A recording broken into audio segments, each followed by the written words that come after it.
What if I told you the world is closer to a global war than at any point in decades?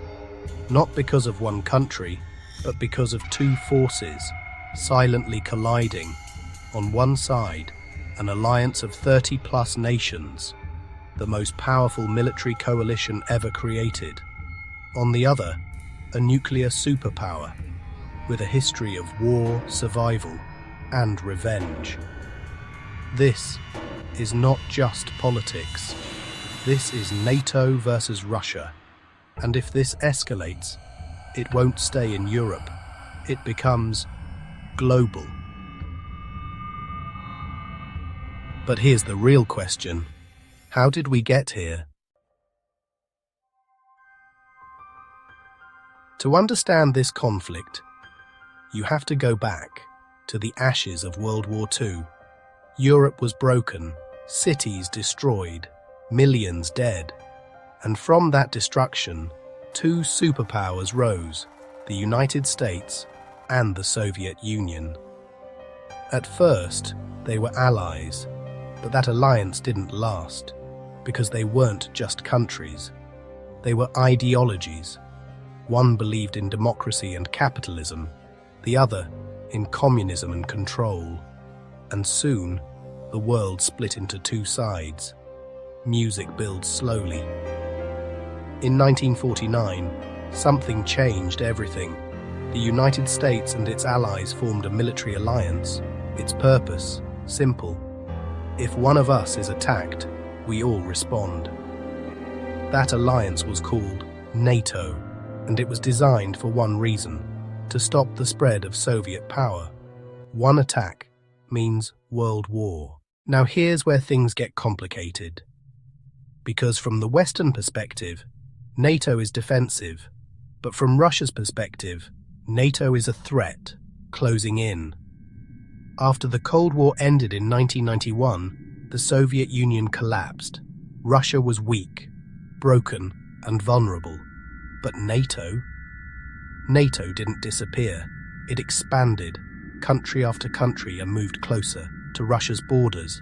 Poland, Lithuania, Latvia, Estonia, each one joining NATO, each one bringing military infrastructure closer. To Russia, this felt like something else entirely. Encirclement, pressure, a slow tightening grip. Imagine your enemy moving closer every year. And then came the moment that changed everything. Ukraine, a country sitting right on Russia's border, strategically critical, historically tied to Russia, but politically drifting toward the West.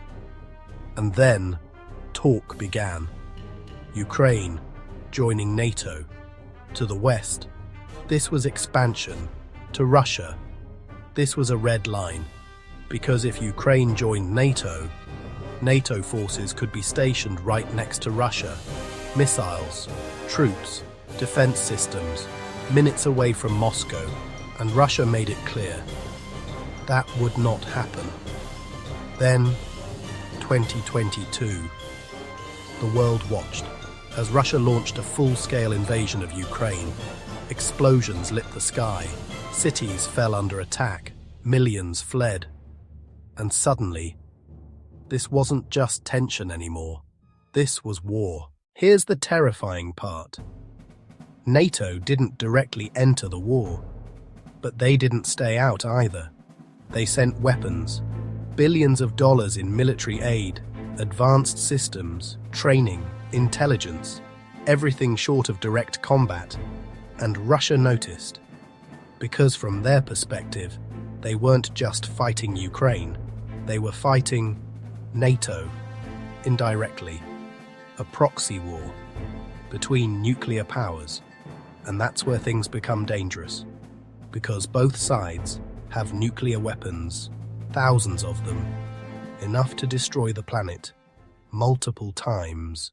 To understand what's happening right now, you have to stop seeing this as a simple story of good versus bad, and start seeing it through two completely different realities.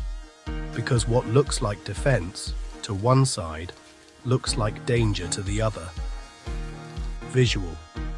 Black screen. Faint map of Europe fades in. Let's rewind. The year is 1991. The Soviet Union collapses. 15 independent countries emerge from its shadow. And at the center of it all, Russia, from superpower to survival. For decades, the Soviet Union had been one of the two most powerful forces on Earth. Now, its economy was shattered, its military weakened, its global influence fading.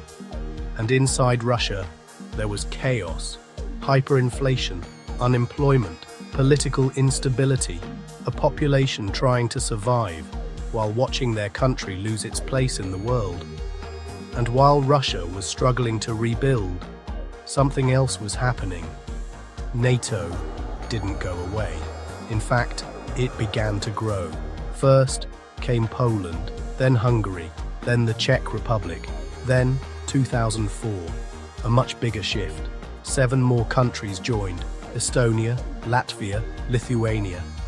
These weren't just any countries. They were former Soviet states joining a military alliance. And NATO infrastructure began to move east. Military exercises, rotational troops, missile defense systems. Now here's where perspective matters. From the NATO side, this expansion was voluntary. Countries chose to join for protection, for security, for stability. But from Russia's perspective, this looked completely different.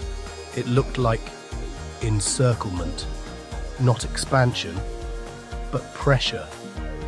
Think about it like this. If a rival military alliance started forming partnerships with countries on your border, installing defense systems, conducting military drills just miles away from your territory, what would you call that? Pause twos. Would you call it peace or preparation? This is the psychological core of the conflict. Nations don't just react to reality, they react to perception. They believed the West had made promises that NATO would not expand 1 inch eastward. Trust broken. And then came something even bigger, something that would push tensions to the edge. Ukraine. Ukraine isn't just another country to Russia. It's deeply connected, historically, culturally, strategically. After 1991, Ukraine became independent, and over time, it began looking west, split screen, EU NATO symbols on one side, Russia on the other. And then, the conversation began. Quiet at first, then louder. Ukraine joining NATO. The one move Russia said must never happen. If Ukraine joined NATO, NATO troops could be stationed right next to Russia. Missile systems, minutes away from major Russian cities. Military infrastructure, on land. Russia considers critical to its survival. In modern warfare, distance is time, and time is survival. If a missile can reach your capital in minutes, your ability to respond shrinks to seconds. Minutes decide everything. So from Russia's point of view, this wasn't expansion. This was an existential threat. Now here's where it gets even more complicated. Not everyone agrees with that view. From NATO's perspective, every country has the right to choose its alliances, Ukraine included. And that creates the core tension. 2 completely different beliefs. Both convinced they're right. 2 sides, 2 truths. And when 2 nuclear powers see the same situation in completely opposite ways, that's when things become dangerous. Because at that point, it's no longer just about facts. It's about fear. And fear is what drives escalation. Transition SFX.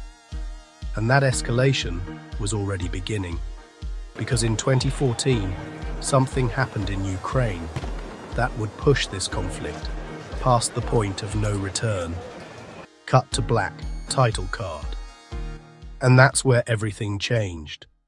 But here's the twist. This conflict isn't just about land, or Ukraine, or NATO. It's about something deeper: power, influence, control over the future of the world. Because if NATO expands further, Russia loses strategic dominance. But if Russia pushes back successfully, the global balance shifts, and other countries start watching. China, Iran, all asking the same question: who really controls the world order? This isn't just happening somewhere else. It affects everything: fuel prices, food supply, global markets, security, even the internet you're using right now. Because in a connected world, a conflict between major powers affects everyone. And history shows something important. Great conflicts don't stay contained. They spread.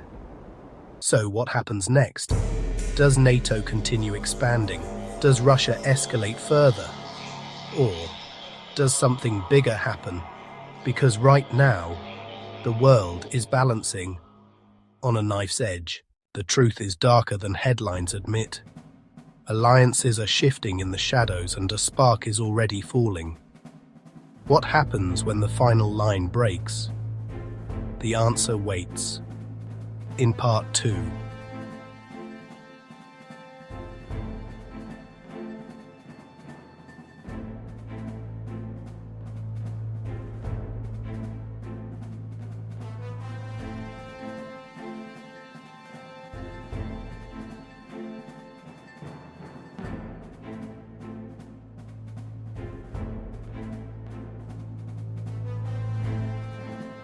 Or lingering shot, dramatic sting, cliffhanger finish.